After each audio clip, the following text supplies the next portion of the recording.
So I'm going to go ahead and get started. I know folks are still getting on. I'm here with a great team of folks involved with NTAC. We've been working as a work group to really better understand statewide professional development related to transition. I'll let folks introduce themselves. How about if we do that when we share our next slide? So we can get right down into the heart of the matter. I'm going to do the first few. So I'm Mary Morningstar. I'm one of the co-directors of the collaborative NTAC, and I'm at Portland State. And just one more reminder, if on your name in the Zoom participant ID, if you could add your organization and your state, that would help us to understand who's with us when you're speaking. This is going to be an interactive discussion, we hope, with 100 and almost 30 people on. It'll be fun to see how this works on Zoom. What we hope to learn and support is, as our work group made up of several folks from NTAC, we want to be able to provide support across statewide cross-agency professional development. So really what we're interested in hearing from you is what's working well in your state, and where do you still need assistance? Because that, for us as the center, we can be able to work on providing some of that additional support. There are unique components of professional development systems, and we'll go into that in a little bit. But what we really hope to do is hear from you all about where your system, where it's working, where you need to shore up and enhance, and then how we can provide that support. This process might look familiar to some of you long-term CBVIers who have been here in the past. This is really based on quite a bit of research over many years, and it's kind of the elements of professional development that we know are critical for success. And when we talk about success, what we're most interested in is how we change not only the knowledge and skills of practitioners, whether that's an educator or a VR counselor or a community agency. We're changing their knowledge and skills, but we're also really trying to change behavior, because we want them to do things differently in their practice. And of course, ultimately, the goal is that we improve outcomes for families and students and youth.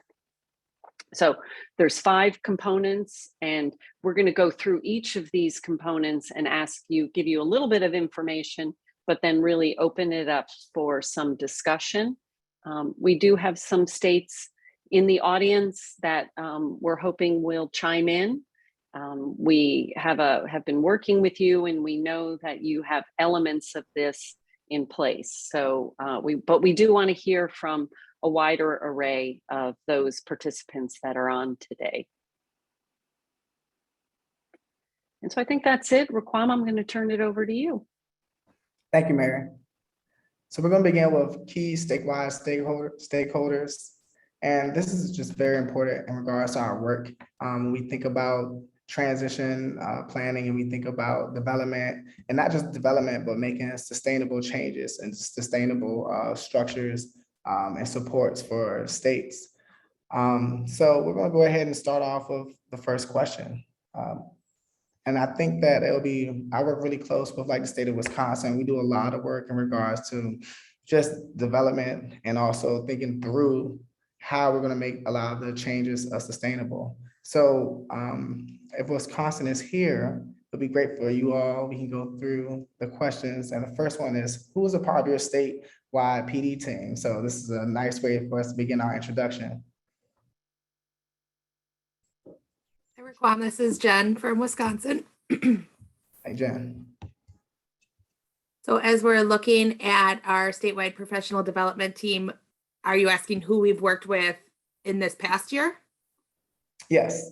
Okay, so Wisconsin has a discretionary grant that works out of Wisconsin's Department of Public Instruction, focused around transition to support the different areas within the state of Wisconsin. So on our team, we worked with RICWAM. We have our director of the grant, Alicia Reinhardt, and then our project coordinator, Pam Jensen, as well as myself, Jen Hilgendorf. And then we also have other discretionary grant members. So we have a staff of 10 that supports around the state. So we've worked together collaboratively with RICWAM this year.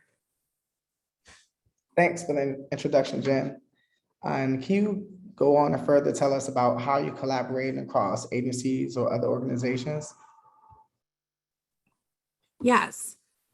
So in the work that we've done this year with NTAC, we wanted to focus very closely with supporting our school districts in understanding ways to increase capacity and providing culturally responsive transition planning. So we worked collaboratively to put together an unpacking assumption series for the state of Wisconsin with NTAC, and the majority of our participants were educators or teams from school districts in Wisconsin. However, we also had cross-agency participation with members of the Department of Voc Rehab in the state of Wisconsin as well. Here with us today, we have vocational rehab, and then we also have someone who is overseeing Project Search in the state of Wisconsin, as well as our CTE representative from the, from the Department of Public Instruction. We also, this is Pam Jensen. We also have collaborations across several agencies in Wisconsin through what we call our Wisconsin Community on Transition, that has partnerships with our local ADRC, VR, higher education, and then also some agencies that connect to those higher agencies as well. Hi, everyone. This is Alicia Reinhardt from Wisconsin. I'll also just chime in on the cross-agency work tied to both what Pam and Jen had already previously shared.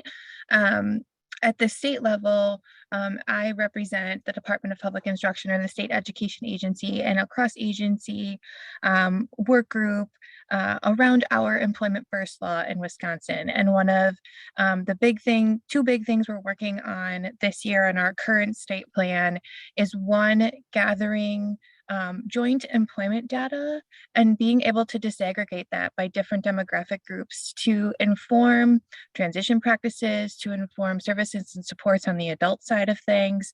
And so that's very related to some of the conversations that TIG has been hosting in collaboration with NTAC as part of the Unpacking Assumptions series, is really getting a good picture of what employment looks like for all people with disabilities in Wisconsin, and where are the disparities for certain groups of people in Wisconsin as well. A second project of the Competitive Employment Work Group, we call it, here in Wisconsin, is revising our guidance to the field on operationalizing the transition process. So helping youth transition from high school into either adult support systems, post-secondary education, employment, life, etc. And in revising that guidance, we are planning to host a collaborative training for every county in Wisconsin over the next 2 years, where we will bring together groups of stakeholders from the local community to talk about the transition processes in their communities and where the barriers exist and where the gaps exist, and hope that, you know, with the guidance from our state cohort of folks on what is the best practice and how can we help address barriers and gaps that are coming up in those processes. So all kind of at different levels of the work, but all very connected to equity and access for our students with IEPs to robust transition services. All right, thank you for the TIG team. Thank you for sharing, Pam and Alicia, as well as Jen. And we can also get in some other feedback from other states and organizations. We heard a lot about a lot of the collaborations that Wisconsin is doing, but across the nation, let's hear about what ways you're collaborating with non-traditional organizations or agencies. And I might just interject, we'd love to hear from you. You can unmute your mic and speak up, but also you can post comments into the chat as well. I forgot to mention that at the beginning. Also post, you can make comments in the chat as well. So we also will be looking and monitoring the chat. So once again, anyone else would like to chime in? What ways are you collaborating with non-traditional organizations or agencies? This is Crystal with the Utah State Board of Education. I'm Crystal Emery. And sorry, my dog said he could drink right this second. We are having a statewide transition collaborative going on in our state, and we have all agencies that work with transition age youth as part of that collaborative. So we have our healthcare represented for medical home kinds of transition. We have advocacy agencies like our Utah Parent Center who work with families and helping them access services. And then also we have our Utah System of Higher Education as part of that, and getting our disability resource centers on board and serving these youth. So we brought in as many agencies that serve students across the state of that transition age, regardless of whether they serve only students with disabilities or all students or all youth. And that has been a really exciting collaborative. We changed our state systemic improvement plan this year to focus on secondary transition. And this collaborative is part of our stakeholder group in deciding what work we're going to be doing. So it's all pretty exciting. This is great.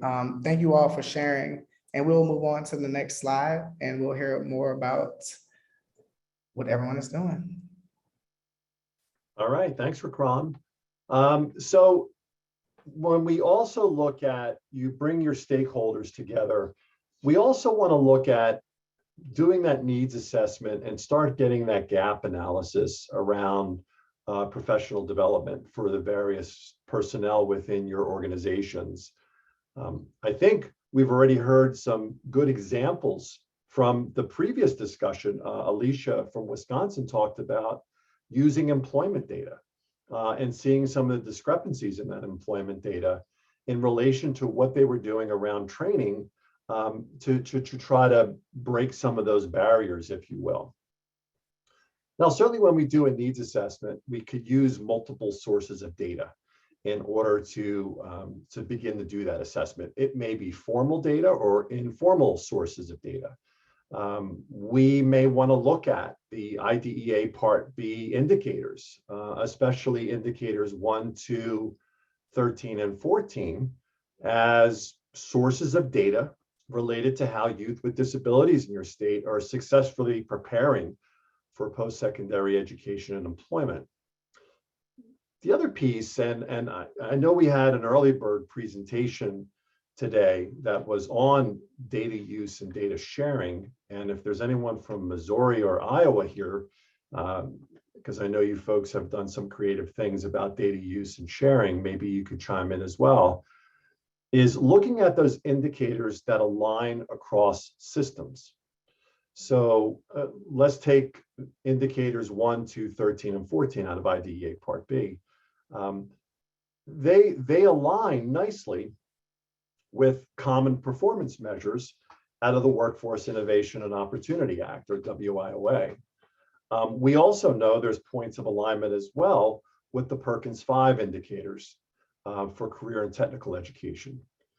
So one of the documents that's actually available through NTAC-C is that crosswalk on how those various performance measures can align. Certainly other examples is gathering data from evaluations of training you're currently performing, and other measures that can assist you in kind of developing what those gaps are and where do you need to develop your staff in order to get better outcomes. So, you know, we're really interested to hear about what type of data you're using around data assessment and doing that needs assessment.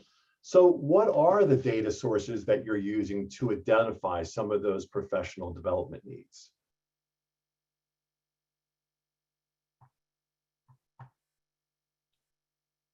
And if I could pick on our friends from Maryland, I think Jade and Erica, I think I saw you in the room.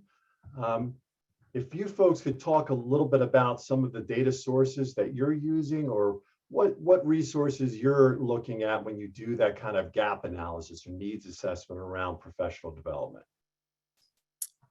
Sure. So this is Jade from Maryland, and certainly we look at anticipated services data. That's really critical to help us identify what the number and demand of post-school services are going to be for funding, but that also helps in terms of anticipated services. We also then have outcome data, post-school outcome data, particularly through our Developmental Disabilities Administration that does 2 snapshots in time that looks at employment outcomes. We are certainly trying to figure out how we can do more around the acquisition of the WIOA points that VR needs, sort of graduation data, our students continuing in classes, and so forth, because we know that VR has a lot of different data needs that we're trying to figure out how we can get that data, short of having to have agreements with each of the local school systems that be captured. We are also working to try and figure out, so 504 data is captured at the local level, but does not seem to be rolling up to the state level. And so some of it is looking at how can we roll that data up. That helps us to know what sort of workforce needs we have post-school, what the demand for services is going to be, which certainly helps them with the professional development training and so forth. So those are just a few of the areas that we are looking at and or are currently using data from. There is a data agreement that allows for data to be pulled from multiple sources in order to help inform that one-year post-school data measurement that then helps us to also know what sort of technical assistance or professional development is needed and targeted based on those performances at the local level. We also recently have launched our CTE data dashboard, which indicates how many students in special education are being included in CTE, which is very, very exciting, and I think is going to help us to drive professional development to local school systems as well, based on those school systems that aren't doing as well at ensuring the representation of students from special ed that it should be.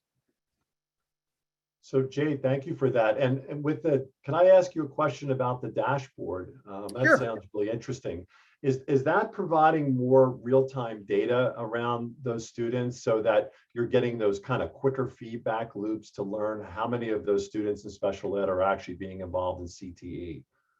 Yes, and it's visually mapped in a way so that it's available to the public, but it also then helps inform what needs to be occurring and what supports and professional development and training is needed at the local level to improve that performance across a variety of groups, including special ed.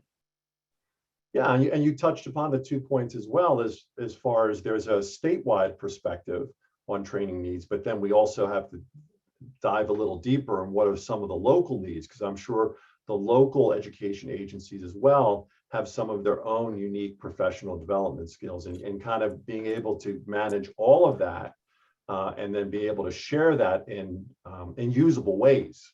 I guess it can be challenging at times. Absolutely. The other thing that you touched upon, Jade, and I'm going to open this up to the group as well, is you mentioned a data sharing agreement. So the data sharing agreement relates to, having something more formalized, where it guarantees that the agencies are sharing information about students, whether they're in the education system, vocational rehabilitation, or the career and technical education systems. And I guess that's a critical piece, to be able to share that data across, because if we're going to work collaboratively, we have to kind of know some of those data marks. So I would be interested to see what other folks have done in regards to either policies or procedures within their organizations, or other agreements with partners that have kind of facilitated and enabled that greater sharing of information. John, this is Maureen. I just wanted to let you know that I'm monitoring the chat. Hillary Mangus from Pennsylvania said they're collecting data from the statewide rollout of transition discoveries, 1 to 12, 13, 14, Employment First, and Act 26. Okay, so that's also using that Employment First data as well. And how are, when you collect the data and you're getting these agreements, I guess that is helping to ensure that all of your partners within your professional development are kind of working off the same sheet of music, if you will. And that will help for those co-training opportunities. I guess the other piece of this is, and I think some of the folks that have already spoken have talked a little bit about, when you're looking at this data, it helps you to prioritize specific content around your training. Do folks have any particular examples around that, about how, when you did a data run and you saw, oh, we need this particular, there's a gap here or a barrier, how has that driven your actual professional development initiatives? This is Sally Simich from Oregon. And I am at the Department of Ed, and I do secondary transition, but we actually have used our, of course, B1, B2, and 13 and 14 data, but at our B13 data, we've used to kind of customize to certain regions, and we've developed trainings around that. We have a collaborative training that we do with VR and DD and our service providers regionally that's called a PAC training. It's partner agencies collaborating together. And some of the data that we've used to develop that training showed us that people needed to understand more about IEPs, IPEs, and ISPs. So we've done a collaborative training around that. We've included CTE in it, so our regional partners have also been involved from the local school districts as a part of that training. And each of the 8 regions did at least one of those trainings this year. Wow, that's a really great point, Sally, too, about the various service plans that are out there, the IEP, the IPE, the ISP, the alphabet soup of, and then getting the systems to really understand each other and how those plans are created, how they flow, and how they are really the students' plan, and how that work and how they can interact with one another. So I think this is all really great information. And now I'm going to turn it over to Dana. Thanks, John. So the what of professional development, this is often where we spend a lot of our time as professional development providers in creating that content and then and imparting it, I guess, but also as learners. So thinking about professional development features, these 4 kind of buckets came from some work that Mary and some others did, looking at the research in professional development and education. It's kind of those key areas around the what is on content, and not just what we think they should know, but really what learners have identified as their needs, so that it really ties to the relevancy and helps them do the day-to-day parts of their jobs, and that they see the relevancy in that. At the active learning, a lot of times this is moving away from, and I think we're all getting a lot better of that, getting away from that sit and get. And then instead looking at how can we sustain this learning over time, and that time meets the content area, that it's also really engaging, and that's engaging in a variety of ways, and that's very intentional and thinking through that. One of the other highlights of high quality professional development is that it's team-based. So there's a collaborative effort to that. There's looking at just what John and they were talking about, looking at those needs and those gap analysis at the local level. What are those needs? And then doing some activities that are really meaningful and applicable to what they are doing day to day. And then again, that kind of gets to that sustaining piece. And people often refer to this piece as, in some cases, coaching, but modeling examples, giving really specific and constructive feedback so that those learners have are doing it and they're adjusting it and improving as they go, and benefiting. And then when you flip it back to that team-based, you're creating that synergy that everyone's helping each other. So we can just the questions next. I just want to set that up a little bit.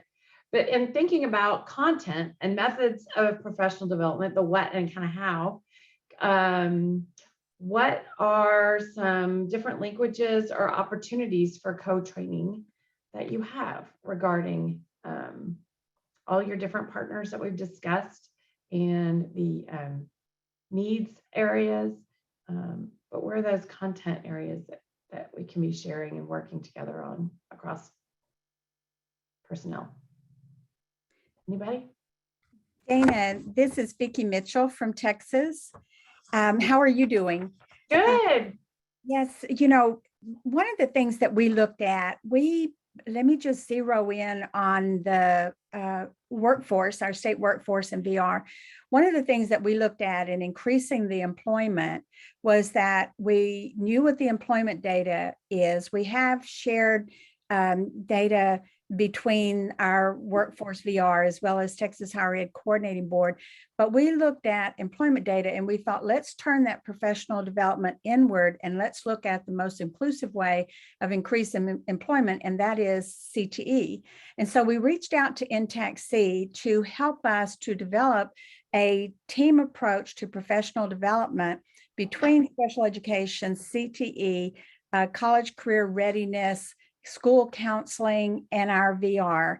We gathered teams and we started with administrators at the district level and at the campus level, because we wanted to get everyone on the same page with looking at increased access for students with disabilities, CTE, looking at modified curriculum and not just accommodated curriculum, looking at shared funding between Carl Perkins, IDEA, and VR, embedded pre-ETs in CTE, the use of career prep and work-based learning funded and supported by pre-ET, CTE, or special ed, instead of always the more inclusive, even though you're out in the community, the more inclusive work-based learning run by special ed.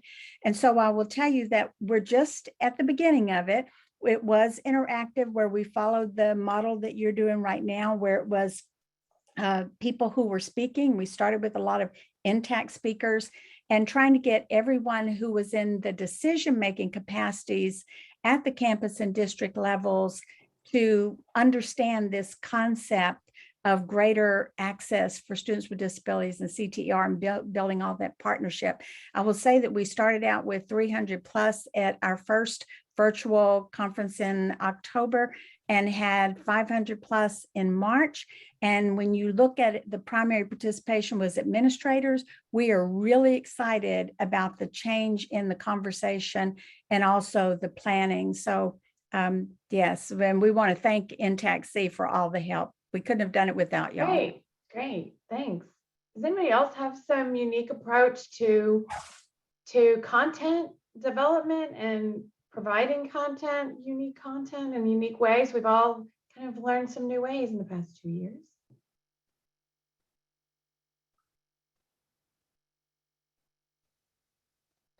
Dana, from the chat, let me read you some of the Just things gonna that say are that. in here again.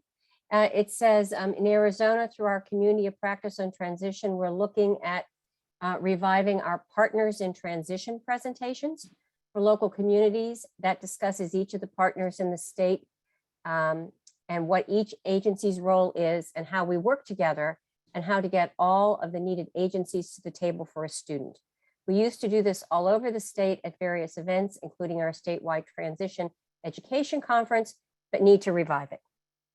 And then Ohio's NTEC plan is focusing on cross-agency training for our VR education and DD system professionals around family engagement for secondary transition families and youth. It includes critical topics like cultural and linguistic diversity, implicit bias, evolution of disability, national and in Ohio, universal design for family engagement, authentic conversations. We have a training workbook that allows participants to build across agency or even personal professional practice plans to incorporate the concepts for family engagement into their joint and or personal work. Great. Do we have anyone from Tennessee here too? I know you guys are doing some Yeah, I was just few about to, unique things, Blake. I was about to jump in. I can maybe set some things up, and some others from the team are on the call, but I'm Blake Shear. I'm with Tennessee Vocational Rehabilitation, but previously with Tennessee Department of Education. So I've got to experience the transition world from both the education side and now the VR side. And so within Tennessee, we have Transition Tennessee, what is kind of a joint partnership between the Department of Ed and Vocational Rehabilitation to help fund the development of Transition Tennessee. And a lot of that is all geared around professional development. And I would say there's different levels within that. There's monthly webcasts of specific topics that are very timely that might be needed. There's just on-demand professional development that's there. And even things like in the future, we're going to be developing model demonstration sites, which I think can then be used as professional development for other school systems and other teams to come to and observe kind of how those local partnerships came together. One of the things that's occurring this summer that will be through Transition Tennessee, but also came from, I think Martina's on this call as well, Martina Stump, who's with the Department of Ed, is the Transition Summer Academies. And so being able to bring in education, vocational rehabilitation, pre-ETS providers, and make it available to all those that are involved in the transition process, because we know that some don't know what the others are doing and don't understand each person's, I think, role in that. So those are some of the things. I don't know if anybody else, if Jenna or Aaron or Martina, I think are on, if they want to add to some of that, but definitely transitiontn.org. I'll put it in the chat as well. Awesome. Hi, this is Jenna Galster with Transition Tennessee. The only other thing that I would add in addition to what Blake said is that we are also constantly doing surveys whenever we deliver a training. We do a pre and post survey to evaluate the effectiveness of the training, and then also to gather data from the participants about what they are looking for in the future. So that's another key element of our training piece of our contract with both VR and the DOE. So Jenna, that was a great segue right into the next slide. Perfect. We did not pay her to do that. Yes, so if we want to move into the how we're delivering our systems of professional development. And Dana, you're right. It was a really nice. Oh, whoops, I jumped, didn't I? Sorry. So we've talked about the who, how we identified those PD needs. We're talking about how we design the content, align the content. Now we really want to talk about the how. How are you organizing yourself at the state and local levels to really deliver professional development to all your professionals across the state? We've heard a little bit about some of the things you're doing. We know many of you have these statewide institutes. We know that many of you use on-demand online training. I saw in the chat, Ohio has a great workbook or toolkit that they use. So we want to hear more from you about how you are organizing yourself to deliver professional development across the state. And then we want to get into how are you sustaining it? So how are you working across local and regional districts to sustain your professional development opportunities? How are you coordinating with one another to do that? Do you use coaches and mentors at the local level, study groups at the local level, to support the implementation of professional development? And then we talked a little bit with the last slide about that feedback loop. And I believe it was Tennessee who was talking about the pre and post surveys that provides a feedback loop to continue to inform the content, but hopefully also on the how you can best deliver these professional development opportunities. So I am going to open it up, as we have with every slide, and ask you how you are organizing in your state to deliver professional development. And I know Oregon, and Sally has touched on this a little bit already about the regions, the 8 regions that they have in the state to deliver professional development. I think I got that right. But Sally, do you want to talk a little bit about how you're organizing yourself in the state of Oregon?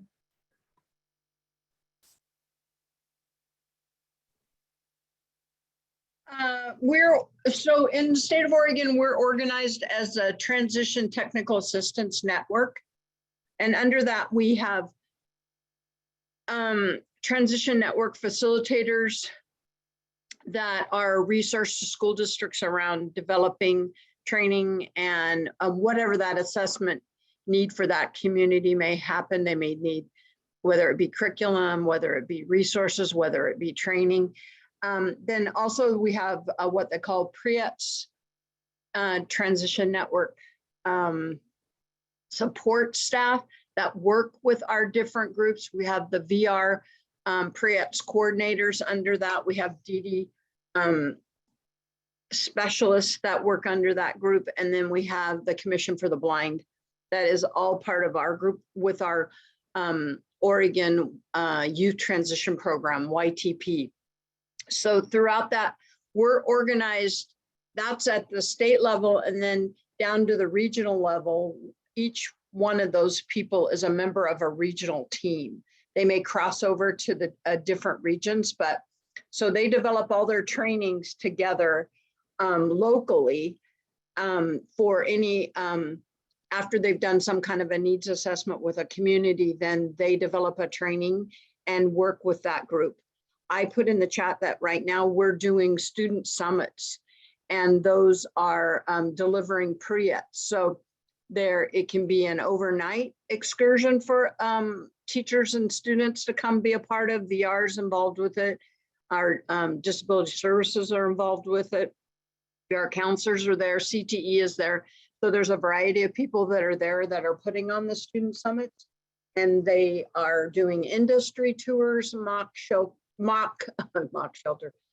interviews. They are going in and spending time interviewing employees and employers of industry. So they get a full gambit of those type of activities to see industries in their community. And those, we have 7 of those going on before September in Oregon. Thank you, Sally, for sharing. There definitely is a lot going on in Oregon, and organized in a sort of an efficient way.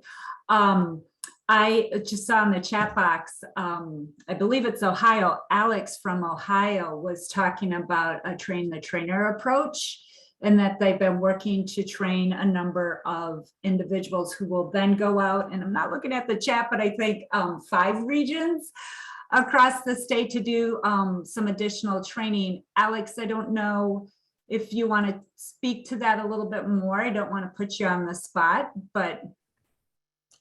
No, happy to. I think our approach has really tried to be kind of multi-agency and cross-agency. So, while some rules and data and outcomes are all similar, everyone still has different priorities within their state agencies and local agencies. So we not only have our kind of big three, our DD system, our VR system and education system, but also Department of Health, addiction and mental health services. We have an organization, Family and Children First Council here in Ohio. And also our parent mentor organization, trying to bring all of those folks together, both at a regional level for this train the trainer and to be involved in a community of practice, but also trying to mirror what we did as a state agency with all of our cross-agency professionals developing this workbook and then training our trainers. Now we want our regional folks to have a really nice diverse training team to then train a similar diverse local group of folks that are working directly with families. So it's been a difficult year for everyone. Staffing concerns were talked about in the keynote, and families and students and COVID and everything that's been related to that. So it has been difficult getting everyone on the same page and getting everyone kind of ready to deliver a training locally. But I think in the fall and next school year, we're really excited to take that next step. And we kind of dovetailed this this training opportunity with like a communications campaign called It Starts With Families, where we highlighted some Ohio and national research as far as some kind of pre-involvement factors that families bring to the table before we even ask them to be involved in an IEP meeting or show up to an event, just to help folks understand that there are some additional barriers that you may not be aware of, that why families are not engaging with you as a professional.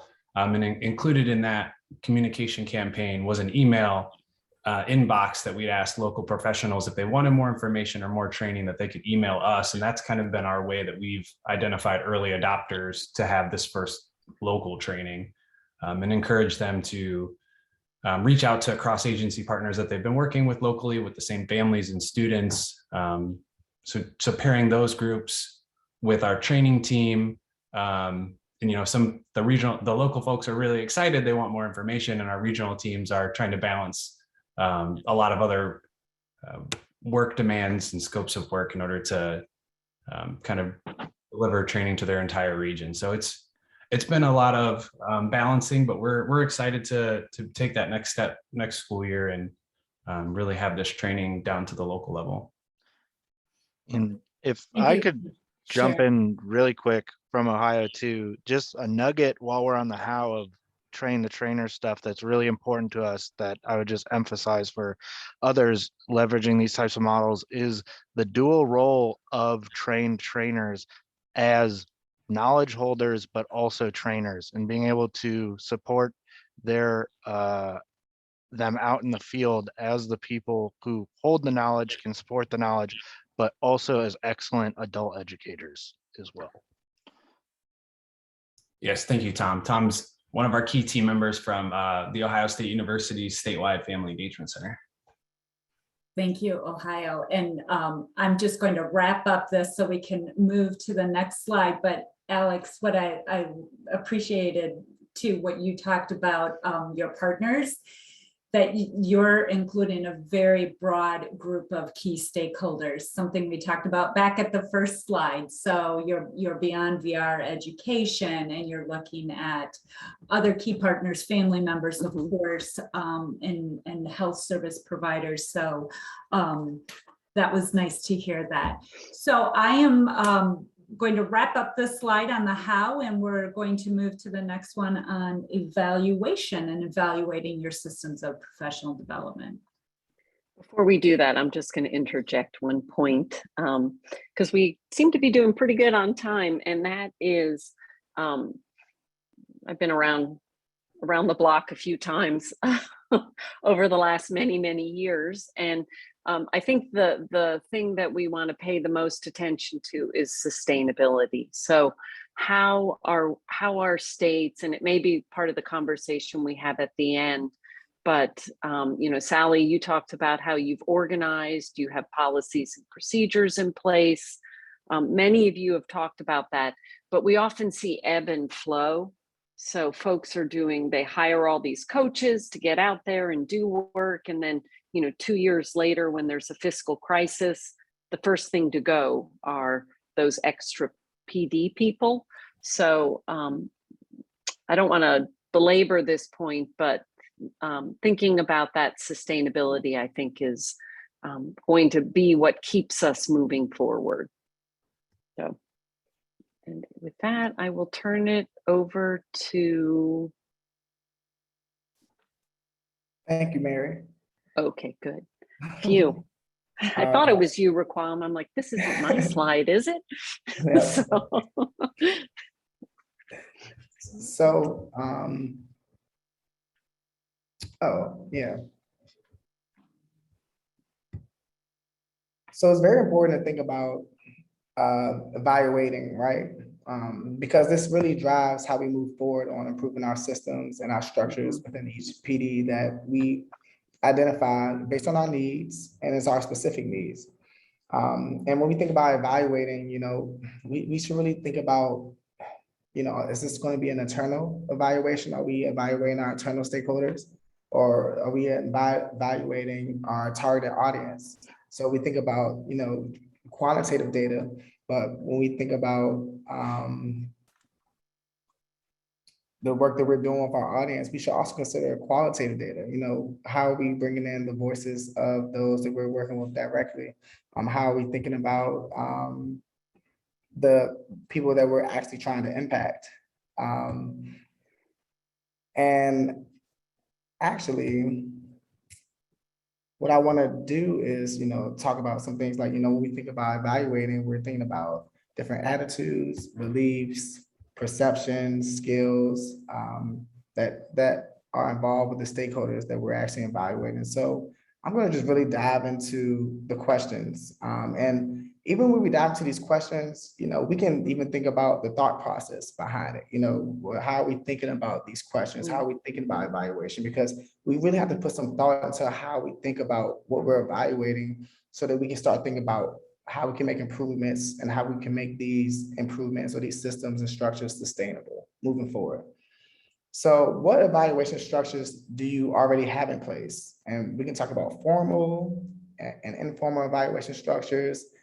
Do you have anything built in, any built-in mechanisms, any tools, any things of that nature? So I'm going to open the floor to this question.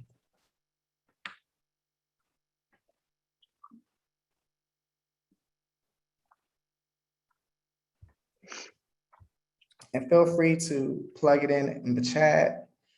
And, you know, if we don't hear from anyone, we may just call on some people and see if, you know, anyone just wants to go ahead and give it a try. This is a nice co-constructive space.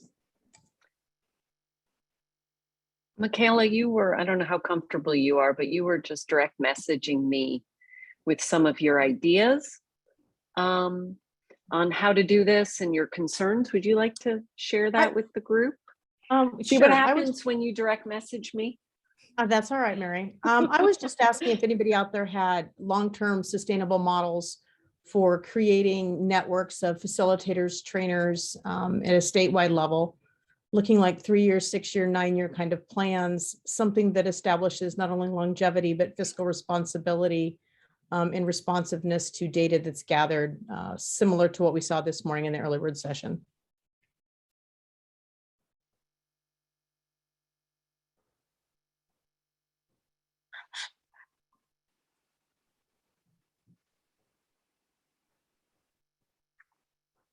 Oh, holy cow. Crickets. We have crickets. 155 people on. That's okay. And it's something that I can dig down into later. It's just a personal area of interest. And so I like to build long-term plans rather than short-term. And kind of what you're talking about with sustainability there is really important. While indicator 13 is a great starting point, in order for it to have quality implementation, you have to have the data and you have to have the trainers that consistently train, especially with teacher turnover. And we also know how federal funding runs. It's hot while it's hot, and then it's cold while it's cold. And so building a model that can be sustained long-term is really important, not only for our state, but for lots of others out there. And I would. This is I'm sorry, Maureen go ahead. monitoring the chat. Somebody asked if you could give an example. They said they're not quite understanding what your question was. Our state follows a regional trainer model. So we have 5 regional trainers in our state, or areas, actually not trainers, but areas. And we are tasked with professional development as it relates to indicator 13 in the areas of transition. These people also network with Voc Rehab in terms of the pre-ETS transition academies that were mentioned earlier. However, these are relatively new positions in our state. And so we have been discussing as a larger group, how do we make this long-term? How do we grow this? How do we build not only depth of services, but how do we make it more responsive to the data and establish this as a long-term position rather than anybody who's worked with federal grants knows that they're great while they're there, but they have a tendency to then not be there suddenly. And we don't want that to be a case in this. It looks like Kelly was asking if anybody from Minnesota is here who can speak to this, but I do think this is like the essential part of evaluating PD, because we know data drives, outcomes drive funding, which will then continue to support a regional model. So, you know, the last question on this slide, how are you ensuring that outcomes are improving? And how to go about getting there, I think, is essential.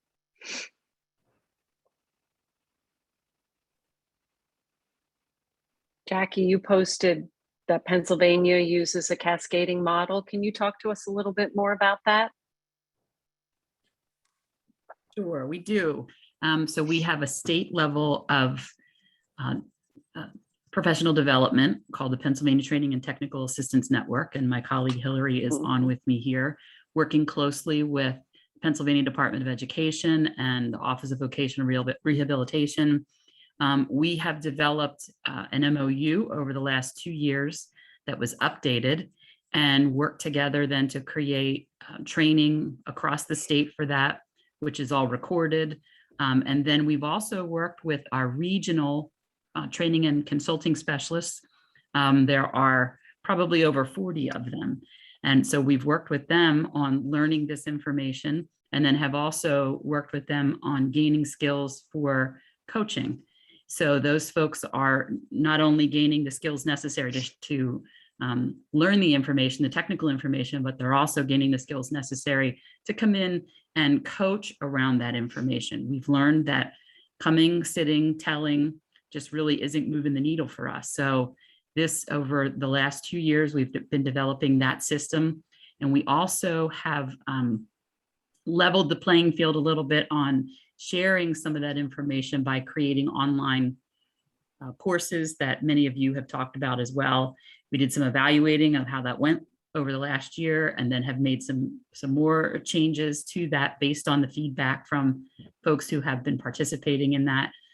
So we're still in the process of really gathering the data to really take a look at how things are going. And of course, you know, with COVID, we're not getting a lot of data on what it's looking like statewide, but that cascading model has worked for us very well.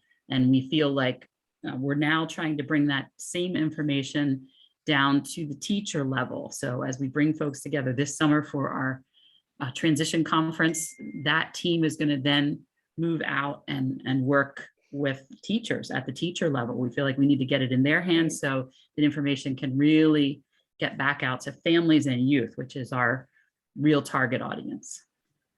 Excellent. I know there's a lot of really helpful information in the chat. We've got about 5 minutes left. And so I want to make sure we, we have just a little bit of time at the end to kind of talk about what's next and what some of the critical needs are. So this is an opportunity for you all to, that, as I mentioned at the beginning, supporting states with statewide professional development models is one of the critical goals of NTAC-C. And of course, it's got to be interagency.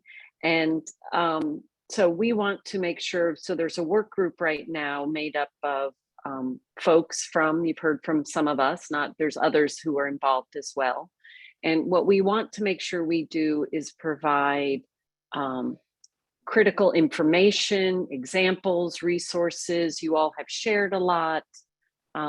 And so I guess one of our questions is, in addition to a magic wand, what else do you need from NTAC to improve capacity in your state, particularly around professional development? And then what's the best way to share innovation among all the states?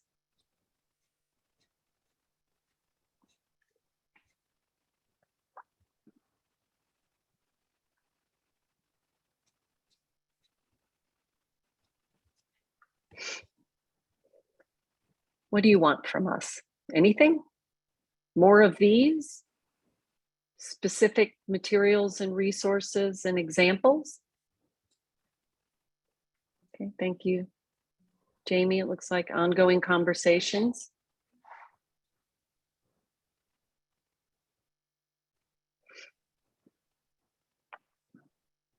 Evaluating. Oh boy, local MOUs, materials. We opened up the gate. Right. It's coming Oh, in. I'm glad. Thank you. It just took a while for you all to get typing. Oh my goodness. Anybody want to jump in with some comments verbally? Ongoing sessions. Mm-hmm. Alicia, I like that term. Yes, roundtables. One thing that occurred to me was Michaela's point about where are those models on that kind of train the trainer and keeping that sustained trainer system. And so that might be something that we help look into to kind of do a little bit of that work to support the others who may be wanting to do that.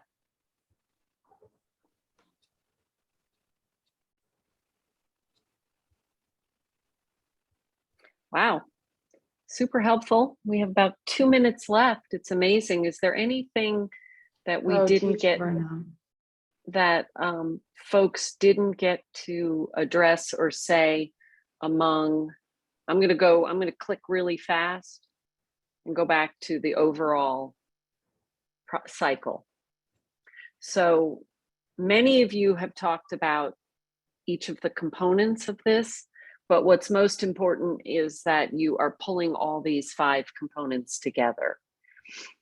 Oh, Alex, I just caught in the chat. So thinking about where you have strengths, like do you have a really strong team, or do you still need to work on getting members of your team together for professional development?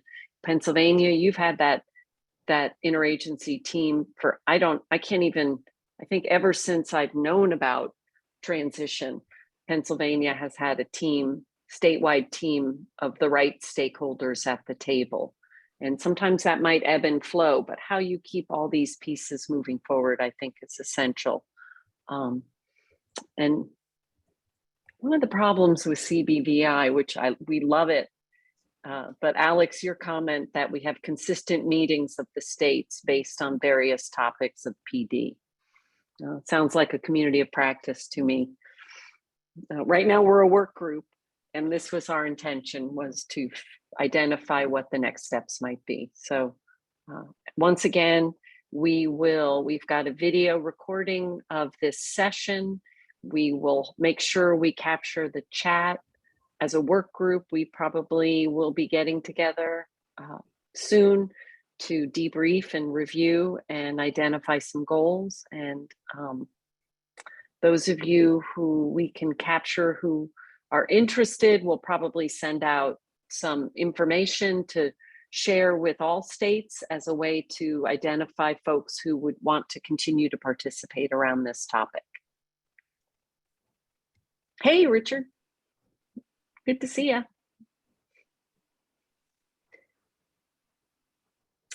Okay, any final thoughts from the work group?